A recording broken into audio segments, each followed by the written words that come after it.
Last season, 3 Metropolitan Division teams, the New York Rangers, the New Jersey Devils, and the Carolina Hurricanes, all went into the season with Stanley Cup winning aspirations and all had disappointing endings to their season. So today we're going to take a look at the Metropolitan Division odds to win the 2025 NHL Stanley Cup and let you know if we're buying or selling on these teams' odds. Hey everybody, welcome into Clearing the Benches, your one-stop shop for hockey content. If you go ahead and hit your subscribe button right now, you'll be sure to be in on all of our future videos. Well, when we look at the Metropolitan Division last year, going into the season, you had 3 teams that any one of them could have won the Stanley Cup and nobody would have been surprised, but that did not happen. All 3 of these teams had very disappointing endings to their season. When we look at going into next year, surprisingly, the New Jersey Devils are the #1 team in the Metro, coming in at 11-1 odds to win the Stanley Cup. I think Sheldon Keefe is a good addition. I know they're getting Dougie Hamilton back, and I know some of their guys that they wanted and they needed secondary scoring from last year just did not come through for them. So we'll have to see if the Devs are able to turn it around and get back into the playoffs and make a deep run. Next up, we've got the Carolina Hurricanes coming in at 13-1.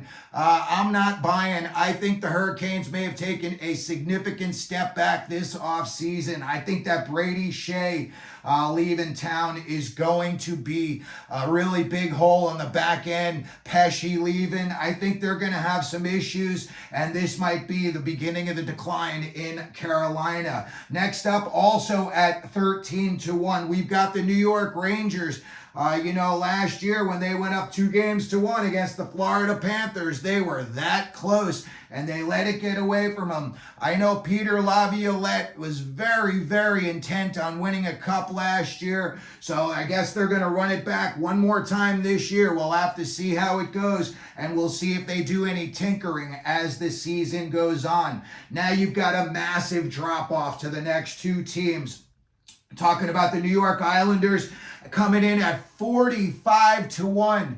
That tells me Vegas doesn't believe in Lamoriello or Patrick Waugh. But again, they've got really good goaltending down there on the island. And if Waugh could really get that to come to the forefront again, maybe these odds look silly at the end of the season.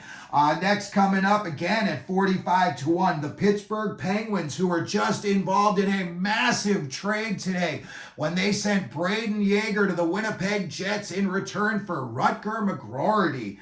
So that was a shocker, but I think that's a great trade for both teams. Both of those guys are highly, highly skilled forwards and both bring a lot to the table. So, again, that just happened a few hours ago. But the Penguins, an aging team.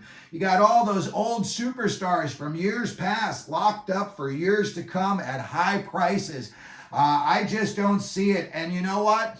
If Sidney Crosby, let's just say the Penguins are at like 30 points at Christmas. Is Crosby going to want to stick around for the future? Or maybe he says, hey, send me to a team with a chance, Or maybe he wants to finish it off up in Montreal. I've heard a lot of rumors he was a Canadiens fan as a kid, and maybe he just wants to go out like that. Some guys just want to finish, in their hometown. Mike Modano did that with the Red Wings his last year. So 45-1 seems about right for me. And then I was a little bit surprised to see that the Flyers and the Caps were both so low at 60-1. But you know what? When you look at these 2 teams, they've got a long way to go before they're really going to be serious playoff contenders every year. And then when they get into the playoffs, to actually do some damage. So 60-1 seems right for both the Flyers and the Caps. And listen, the Flyers have got Beachcobb to look forward to this year. That's going to be a lot of fun to watch. And, I know they didn't really do a whole lot. They bought in PLD from the Kings to help out Ovechkin. But, watching Ovi in the goal watch, especially if he gets off to a hot start, maybe he has 10 goals in the first 5 games and makes it real interesting throughout the season.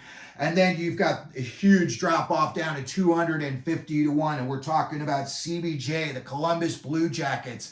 And I personally think that before this is all said and done, they're going to have to blow the Blue Jackets up.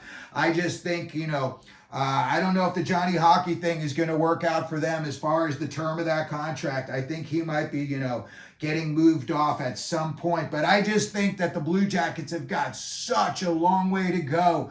I think they made some headway getting rid of Line. I think that was a good move. I didn't think anybody would touch him. So, congratulations to them for that. But, JD and Don Waddell and the crew over there, they've got a lot of work to do in CBJ, and I personally think it's going to be years to come before they're even sniffing around the playoffs. So that's going to do it for the video today. We wanted to give you the NHL Metropolitan Division 2025 Stanley Cup odds. Let me know what you think down in the comments section. If you think one of these teams is going to win the Stanley Cup, let me know if you'd be buying or selling on any of these odds. If you could, please hit your like button. Don't forget to subscribe. And as we always do here at Clearing the Benches, let them know you're out there.